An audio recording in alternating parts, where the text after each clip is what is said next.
Ouais, salut, c'est Dom, le Dom du vin. J'ai fêté mon anniversaire, mes 50 ans, il y a quelques jours, et j'ai reçu un superbe cadeau qui est le nez du vin. Voilà, et certaines personnes m'ont demandé, puisqu'apparemment elles n'étaient pas familières avec le nez du vin, m'ont demandé de faire une petite vidéo. Alors, j'ai pas l'habitude de faire ce genre de vidéo d'habitude, mais là je vais le faire pour vous, histoire de vous expliquer un petit peu ce que j'ai reçu et ce qui se trouve dans le nez du vin. Alors, j'ai reçu deux cadeaux. J'ai reçu le grand coffret avec 54 flacons à l'intérieur, qui est un coffret extraordinaire, qui est le coffret rêvé pour tous les sommeliers ou pour tous ceux qui passent des examens. Je me souviens quand j'étais jeune sommelier au tout départ, quand j'étais à l'école hôtelière, on travaillait aussi avec le nez du vin. Donc, c'est quelque chose d'assez essentiel pour les sommeliers, pour travailler le nez, pour travailler les arômes, pour justement travailler le système olfactif et pouvoir accroître un petit peu donc ses connaissances au niveau des arômes, mais aussi les affiner. Voilà, donc je fais cette petite vidéo, je vais essayer de la faire relativement courte parce que comme beaucoup le savent, je parle énormément. Donc je vais essayer de la faire courte, voilà, et de vous montrer ce qu'il y a un petit peu à l'intérieur, puisqu'il y a certaines personnes, comme je disais, qui ne sont pas familiers avec le nez du vin, ou qui savent ce que c'est, mais qui n'ont jamais réellement vu à l'intérieur. Donc je vais mettre mes lunettes parce que je n'y vois rien, voilà, 50 ans, on n'y voit plus rien. Voilà, je vois bien maintenant. Donc voilà, donc j'ai eu deux cadeaux. Donc le premier cadeau, c'est le nez du vin, les défauts dans le nez du vin. Donc celui-ci ne comprend que 12 flacons, et dans ces 12 flacons, en fait, il y a la plupart des défauts. Donc quand on ouvre la boîte, voilà, on se retrouve avec un petit, avec un petit manuel, voilà, avec la plupart des défauts qu'il y a dans le vin. Je ne sais pas si on voit bien puisque je suis donc à l'envers, donc je ne sais pas, j'espère que ça filme de la bonne façon. Donc vous avez une douzaine de défauts là qui sont là, bon il y en a plus hein, dans le vin, mais là dans cette boîte il y a une douzaine de défauts. Premier défaut, c'est le côté végétal. Deuxième défaut, ce sont les fruits pourris, notamment comme la pomme pourrie. Troisième défaut, c'est le côté vinaigre, la piqûre acétique qu'on peut avoir dans certains vins. Et d'ailleurs, pour ceux qui ont regardé ma petite vidéo hier de Léoville Barton 2009, j'avais une piqûre acétique dans le vin. J'en ai parlé avec le restaurant manager, il ne l'a pas vu. Bon, après 2 heures, le vin s'était quand même bien ouvert et était bien mieux, mais je trouvais que quand même pour un 2009 de Léoville Barton, c'était quand même relativement léger. Et il y avait ce goût un petit peu, cette pointe un petit peu vinaigrée, et bon, il n'a pas voulu changer la bouteille, c'est bien dommage. Il y a des restaurants malheureusement comme ça où ils ne jouent pas le jeu, alors que la bouteille n'est pas forcément des meilleures, alors que j'ai déjà goûté Léoville Barton 2009 plusieurs fois, et c'est une bouteille que j'aime bien, en règle générale. Mais enfin bon, voilà, pour ceux qui ont vu la vidéo hier, je faisais comme si tout allait bien, mais en fait, il y avait une piqûre acétique. Donc voilà, c'est le troisième défaut ici, dans cette boîte. Le quatrième défaut, c'est la colle. Il y a quelquefois ces odeurs un petit peu de colle, un petit peu de, comment on va dire, comme des produits chimiques un petit peu. Voilà. Cinquième défaut, donc c'est le côté un peu savonneux. Des fois, il y a un côté savonneux dans les vins, qui n'est pas toujours très agréable d'ailleurs. Après, c'est le sulfure. Alors ça, tout le monde connaît. Côté sulfure, côté des œufs pourris dans les vins, surtout dans les vins blancs, ça tout le monde connaît. Voilà. Ensuite, il y a les œufs pourris, justement. On venait de parler du sulfure, donc là maintenant on parle des œufs pourris, en 7e position. En 8e position, on a les oignons. Voilà. Quelquefois, il y a des pelures d'oignons, il y a un petit goût d'oignon qui se fait, c'est pas toujours une odeur très agréable dans un vin, donc c'est aussi un défaut du vin. Cauliflower, alors le côté chou, le côté cabbage comme on dit en anglais, ça c'est vraiment un truc que j'aime pas du tout. Ça se sent surtout dans les vins naturels, il y a beaucoup de vins naturels voilà, où on sent en position 10 le horse, donc le cheval. Alors entre le chou et le cheval, généralement c'est des vins naturels. C'est des vins qui n'ont pas été trop touchés, mais qui finalement puent la ferme et ne sont pas toujours très agréables au nez. Voilà. Moldy Earthy. Alors Moldy Earthy, ça veut dire en fait tous les vins qui sentent un petit peu comme les champignons, mais les champignons, pas les bons champignons, mais les mauvais champignons. Vraiment le côté sale, quoi, le côté pas agréable du champignon. Voilà. J'ai pas tous les mots en français. Je le fais en français, alors normalement je parle plus en anglais. Voilà, et le 12e, bien sûr, c'est le cork, c'est-à-dire les problèmes de bouchon. Voilà. Donc, dans ce petit manuel, vous avez donc un récapitulatif avec la plupart donc avec tous les défauts et avec ce que comprennent les défauts, avec une petite explication, bien sûr, à chaque fois. Voilà, le côté végétal, petite explication. Voilà, il vous donne pas mal de choses. Il vous donne voilà les fruits pourris. Voilà, enfin on peut continuer. Voilà, et donc dans le coffret, vous avez donc ces 12 petits flacons avec un numéro dessus. Pour ceux qui ne connaissent pas le nez du vin, je vous explique. Donc vous avez un petit numéro dessus qui correspond en fait au numéro qui se trouve derrière ou qui se trouve à l'intérieur aussi du manuel. Donc 1, ça correspond au côté végétal. Donc si on prend la petite fiole numéro 1, on la met au nez. L'approchez pas trop parce que le nez du vin, c'est extrêmement fort pour certains parfums ou pour certains arômes et ça peut vous faire un petit mal de tête parce que ce sont des odeurs qui sont reproduites chimiquement et donc il y a des gens qui peuvent être très sensibles. Donc le mettez pas directement dans le nez comme si c'était un tube de colle quand vous aviez 12 ans. Mettez-le juste, effleurez le nez comme ça et sentez un petit peu. Et là, donc on est sur une odeur végétale, donc on est plutôt sur une odeur un petit peu herbacée. Ça sent un peu le vert, quoi. Ça sent un peu l'herbe. C'est marrant parce que ça sent aussi un petit peu le côté mentholé, qui n'est pas forcément un défaut dans le vin. Il y a des vins qui ont un petit peu ce côté menthol qui est pas mal. Mais là, il y a un côté mentholé, il y a aussi un côté... enfin, il y a quand même un côté bien herbacé, il y a aussi un côté un peu... ça fait un peu foin aussi, enfin voilà. Bon, enfin bon, c'était pour essayer, voilà. Ça, c'était la fiole numéro 1, donc c'est le côté végétal. Le vinaigre, on va essayer, on va voir hein, si je me suis trompé dans le vin d'hier, mais... Voilà, alors, le vinaigre, en règle générale, tout le monde connaît, c'est assez caractéristique. On ne peut pas se tromper sur le vinaigre, voilà. Donc ça, c'est impeccable. La glu, tiens, on parlait de la glu tout à l'heure et se la mettre dans le nez. Donc la glu, c'est le numéro 4. Alors rien, ça a ce côté huistique un petit peu. Voilà, c'est pas très agréable. Moi, j'aime pas trop en fait. Voilà, le 6, le sulfure, donc ça c'est quelque chose que tout le monde connaît. Moi, j'aime pas du tout. Alors, enfin, là, on est sur les défauts du vin, donc c'est normal que j'aime pas du tout. Mais enfin, bon, voilà, ça vous donne un petit aperçu.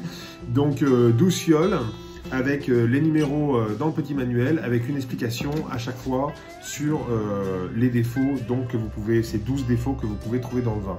Voilà, donc ça, c'est le coffret qui s'appelle Wine Fault, le nez du vin Wine Fault de Jean Lenoir. Voilà, pour ceux qui ne connaissaient pas, ça c'était une partie du cadeau. C'était la petite partie, et voilà. La grosse partie maintenant, c'est ce cadeau magnifique, et vous voyez un 54 dessus. C'est parce qu'à l'intérieur, il y a 54 fioles. Et là, vous avez, c'est en fait tout l'œuvre du travail de Jean Lenoir que vous avez à l'intérieur, avec toutes les fioles, avec la plupart des arômes qu'on peut retrouver dans la plupart des vins du monde. Bon, il y a toujours quelques arômes, effectivement, qui sont pas forcément... mais enfin, les plus classiques, les plus standards, les arômes qu'on retrouve le plus souvent se retrouvent dans ces 54 fioles. Alors, je vais l'ouvrir parce que on m'a demandé quand même de vous montrer ce qu'il y avait à l'intérieur pour les gens qui n'étaient pas familiers. Donc, voilà, je l'ouvre. Donc, on se retrouve avec une partie d'un côté, une partie de l'autre. Voilà. Donc, le nez du vin de Jean Lenoir.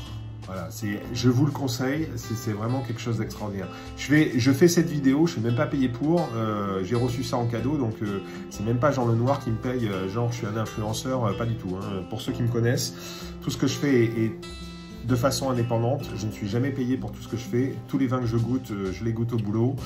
Donc voilà, je ne fais pas de la pub, je vous montre simplement parce que certaines personnes m'ont dit qu'elles n'étaient pas familières avec et que peut-être elles auraient voulu l'acheter, mais qu'elles auraient voulu voir ce qu'il y avait à l'intérieur. Alors il y a sûrement beaucoup d'autres vidéos sur YouTube et ailleurs, mais bon voilà, moi je me suis dit tiens, ça faisait longtemps que je n'avais pas fait une petite vidéo, donc je vais en faire une. Voilà, donc je vous montre. j'ouvre le coffret qui s'ouvre donc sur le côté comme ça et qui est un petit peu lourd, un petit peu difficile à ouvrir. Alors je ne sais pas si on voit très bien. Alors là déjà rien qu'en ouvrant le coffret, on a des effluves de partout. Ça sent, il y a un côté très floral, il y a un petit côté boisé, il y a un petit côté réglisse. Alors je ne sais pas s'il y a quelques fioles qui ont dû percer ou quoi que ce soit, mais enfin ça sent très très fort. Donc c'est pour ça que je disais, quand vous utilisez le nez du vin, il ne faut pas vraiment vous mettre les fioles trop près du nez. Il faut vous apprendre à justement essayer de vous exercer à les mettre un petit peu plus loin pour justement affiner votre nez et avoir une façon de sentir qui soit plus sensible. Voilà, essayez de faire l'exercice de votre système olfactif, mais pas en vous mettant la fiole dans le nez. Voilà. Alors, le coffret avec les 54 fioles, il vient donc pareil avec un manuel qui est très utile, où vous avez à l'intérieur effectivement donc le descriptif de toutes les fioles, avec pas mal d'explications, avec à quoi ça correspond, le côté végétal, le côté empirique, les épices, le côté animal, le côté fruité, empyromatique, voilà, enfin il y a le côté du le bois, voilà, il y a tout à l'intérieur. Je peux pas tout vous décrire non plus dans une seule vidéo. Si vraiment un jour vous avez envie que je fasse une vidéo très longue où je vous explique tout, je vous expliquerai tout. Mais là c'est simplement pour vous montrer un petit peu. Voilà, donc vous avez aussi des explications qui sont intéressantes avec comment marche le système olfactif. Et donc voilà, au niveau du nez, au niveau de la rétro-olfaction aussi. Ce qui est intéressant, comment marchent en fait les arômes qui sont perçus par le nez et comment marchent en fait ce qu'on appelle les flavors qui sont en fait ressentis en rétro-olfaction par l'intérieur de la bouche. Voilà. Donc c'est beaucoup de choses, je vais pas rentrer dans la technique parce que je pense qu'il y a pas mal de sommeliers et pas mal de gens dans le vin qui vont regarder cette vidéo, donc je vais pas vous faire chier avec ça. Pour parler poliment, voilà. Donc là, il vous donne des notes de dégustation, comment déguster, voilà, c'est super intéressant. Moi, j'aime beaucoup. C'est un cadeau magnifique qui m'a été fait et je remercie la personne qui me l'a fait. Elle se reconnaîtra. Voilà, c'est un cadeau. J'en rêvais quand j'étais sommelier parce qu'on travaillait avec et comme j'ai dit, j'ai jamais pu. Enfin, j'aurais pu me le payer à un moment ou à un autre, mais je l'ai jamais fait. J'avais d'autres priorités. Et en fait, le fait de recevoir en cadeau, ben, ça lui donne une importance encore plus intéressante. Donc là, ce qui est intéressant, c'est que on se base sur les 11 régions les plus connus en France. Donc vous avez donc le Bordelais, bon, la Bourgogne bien sûr, l'Alsace, la Champagne, la Vallée de Loire, Languedoc-Roussillon, la Vallée du Rhône, le Nord, le Sud. Voilà, on se base sur les régions principales. Voilà, et donc bon, vous avez des photos aussi, c'est intéressant, avec les différents cailloux, les différents arômes, voilà, moi j'aime bien. Voilà, ça vous montre un petit peu le côté earthy, le côté minéral aussi.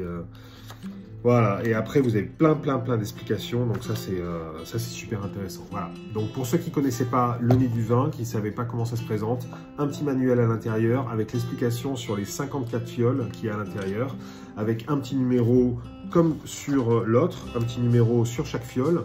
Voilà, je vous montre, donc numéro 1, voilà. Et je ne vais pas toutes les faire parce que je vais écourter un petit peu cette vidéo, je vais la faire, voilà. Et pour vous entraîner, ce qui est intéressant, c'est que vous avez aussi des cartes. Voilà, il y a un petit jeu de cartes avec pas des questions-réponses, mais voilà, où c'est que ça peut se trouver, dans quelle région, quelles sont les régions les plus propices pour ce genre de choses. Là, par exemple, on a la fraise. Alors là, ils disent, par exemple, bon c'est en anglais, donc je vais le traduire vite fait, mais ils disent qu'il y a deux types de notes de fraises en fait. Il y en a une qui est la fraise fraîche, qui vient juste d'être ramassée, et il y a la fraise qui est plus mûre, qui a un petit peu mûri et qui a donc été ramassée depuis déjà quelques jours. Où c'est qu'on trouve de la fraise? Dans les régions de France, on trouve de la fraise par exemple à Saint-Julien. où on trouve de la fraise aussi en Bourgogne, à Nuit-Saint-Georges, dans certains premiers crus, à Moret-Saint-Denis, au Clos de Tarte, Clos de Vougeot, Marsanais. Voilà, ce sont des appellations en Bourgogne où effectivement on peut trouver ces petites notes de fraises. Et dans les autres pays, il y a aussi des autres pays, on trouve aussi des notes de fraises dans le Barbaresco, donc avec cépage Nebbiolo, ou en Nouvelle-Zélande, dans les pinots noirs de Nouvelle-Zélande, on peut trouver aussi quelquefois ces notes de fraises. Voilà, donc c'est super intéressant, c'est les cartes, voilà, donc vous avez, je vous les montre, donc vous avez les cartes qui correspondent en fait au numéro qu'il y a sur les fioles. Donc là, numéro 1, vous le reconnaissez, c'est le citron, voilà. Numéro 2, on est sur du citron là aussi, mais c'est un citron qui est mûr. Donc on n'a pas du tout la même chose. Là, c'est un citron qui est frais. Là, c'est un citron qui est mûr. Mais en fait, c'est même pas un citron. Je suis en train de me tromper. Voilà, je dis des bêtises. Comme quoi, je ne le connais pas encore assez. Il va falloir que vraiment que j'explore. Donc là, c'est le citron. Et là, on dirait un citron qui est âgé, mais c'est pas un citron. En fait, ils ont voulu représenter un pamplemousse. Voilà, c'est un pamplemousse jaune. Pour ceux qui ont l'habitude des pamplemousses roses, ça c'est un pamplemousse jaune. Voilà, voilà donc numéro... voilà, après il y a des questions, voilà, il y a des... c'est par famille, vous avez une petite carte avec un récapitulatif en fait de tout ce qu'il y a dans les fioles. Donc je ne sais pas si on voit bien. Voilà, j'essaye de vous montrer, ça n'a pas l'air de capter. Bon, c'est dommage. Enfin, ça vous donne une idée. Voilà, donc là, en numéro 3, on a l'orange, l'ananas, la banane, litchi, melon, le raisin blanc, la pomme verte, la poire. Ça, c'est le coin. Voilà, la fraise. Enfin, voilà. Je vais pas tout vous les faire non plus, mais voilà, ça vous donne un petit peu une référence sur tous les fruits qu'on peut trouver et sur toutes les notes qu'on peut trouver. Alors, il n'y a pas forcément que des fruits aussi. Si on va un petit peu plus loin, on se rend compte qu'il y a aussi des végétaux, il y a des fleurs. Voilà, il y a le côté empyromatique, il y a le côté noix aussi, par exemple. Voilà, les fruits à noyaux, les baies, voilà, il y a un petit peu tout ce qu'on peut trouver. Voilà, c'est assez intéressant, moi j'aime bien. Et il y a aussi la même chose, donc ça c'était surtout avec les blancs, et il y a aussi la même chose donc avec les rouges, toute la gamme des rouges. On continue, donc là, voilà, les côtés empyromatiques avec le côté fumé, le côté chocolat, le côté café, le côté caramel, le côté noisette, hazelnut, le côté l'amande, le côté toasté, voilà, le beurre, voilà, un petit peu tout ça, le cuir, le côté safran, le poivre, voilà, enfin il y en a plein partout. Voilà, c'était simplement pour vous donner une petite idée de ce que contient donc le nez du vin. Voilà, j'espère que ça incitera peut-être certains d'entre vous à l'acheter et ça incitera peut-être certains d'entre vous peut-être à vous remettre, à étudier le vin peut-être un petit peu plus précisément et à faire travailler un côté votre système olfactif, aussi bien le système olfactif donc par le nez, le système olfactif rétro-olfactif par la bouche. Lorsque vous goûtez les vins, c'est très important. Voilà, je finis cette petite vidéo parce que sinon ça va durer pendant des heures et vous savez que je parle beaucoup. Donc je vais m'arrêter là et je vais vous souhaiter une bonne fin de soirée. Et je vous remercie de m'avoir écouté. Je vous remets un petit peu devant là, les 54 fioles. Je ne vais pas toutes les faire parce que... Mais voilà, les 54 fioles. C'est un cadeau extraordinaire. Je suis très content de l'avoir. Et je parlais justement avec un ami il n'y a pas si longtemps comme quoi j'aimerais bien me remettre à refaire des études, passer peut-être le diplôme WSET que je n'ai pas fait, parce que je n'ai pas terminé en fait. Je n'ai jamais terminé, je l'avais commencé et je n'ai jamais terminé, donc le diplôme peut-être. J'aimerais bien passer aussi le certificat WSET aussi. Qu'est-ce que je te raconte donc le diplôme et donc level 4 de WSET et aussi le Sommelier Certification.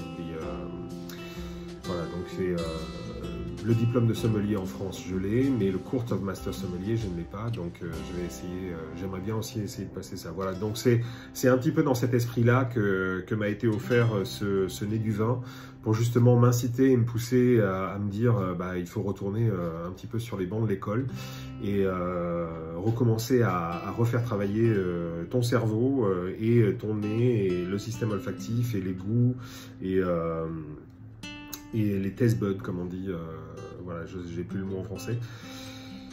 Voilà, donc j'espère que ça vous a plu, et vous voyez pas mal de livres derrière. Il va falloir que je me remette aussi dans ces livres aussi, parce que entraîner le goût, l'odorat, le nez, refaire des dégustations pratiquement tous les jours, se remettre dans les livres, c'est quelque chose, il faut avoir une certaine discipline, c'est pas toujours évident quand on travaille, surtout quand on travaille comme moi, souvent tard le soir et les week-ends. Donc voilà, souhaitez-moi bon courage, et puis j'espère que cette petite vidéo vous a plu, puis j'espère qu'elle vous incitera à essayer d'en apprendre plus sur les vins, parce que le vin, c'est quand même un sujet extraordinaire. Et plus on en apprend, et plus on veut en apprendre. Et moi, ce que j'adore dans le vin, c'est tout le côté histoire, géographie, topographie, étude des sols, climat, microclimat. Je trouve ça super intéressant. Et la sommellerie et les vins, ça regroupe des sujets tellement vastes sur l'ensemble du monde. Donc on parle d'histoire, mais on parle aussi donc de géographie, comme je disais. On parle de l'histoire des hommes, de la culture des hommes, culture de la nourriture aussi, du vin. Enfin, ça regroupe tellement de sujets, c'est fascinant. Moi j'adore ça. Donc voilà, j'espère que ça vous incitera à peut-être acheter Jean Lenoir, le coffret. Il y a d'autres coffrets, hein. Il n'existe pas que le 54, il y a aussi des coffrets qui sont plus petits, avec il y a un 24, il y a un 32 je crois. Donc pour ceux qui veulent commencer doucement, achetez les petits, faites-vous votre nez dessus, et un jour, si vraiment vous avez la possibilité, ou si vous en avez vraiment l'envie, achetez-vous le 54, parce que le 54 c'est vraiment le summum, c'est vraiment la pièce, l'œuvre principale, voilà, de Jean Lenoir. Voilà, je vous fais des bisous à tous. Voilà, c'était le Dôme du Vin, et puis je vous retrouve dans une vidéo incessamment sous peu, ou dans les dessins que je fais assez souvent, ou les photos, ou d'autres vins, ou d'autres vidéos. Voilà. Je vous fais des bisous à tous, et puis je vous souhaite bonne nuit, passez une bonne soirée, et à bientôt. Salut. Ciao, ciao. C'était le Dôme du Vin. Bye.